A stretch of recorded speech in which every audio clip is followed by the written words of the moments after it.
Today we will show you how to take a photo of your signature and adjust it to fit requirements of online forms right on your Android smartphone. To complete this tutorial, you need to use the Photo Picture Resizer app.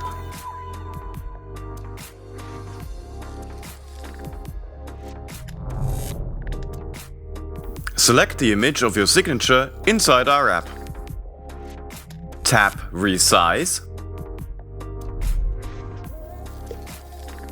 Then under Resolution and File Size, tap Custom.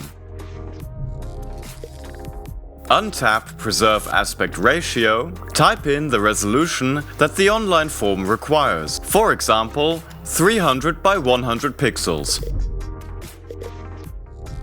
Then choose the file size that the online form requires, for example 5 megabytes. Tap Crop, adjust the frame to suit, and then tap Crop again.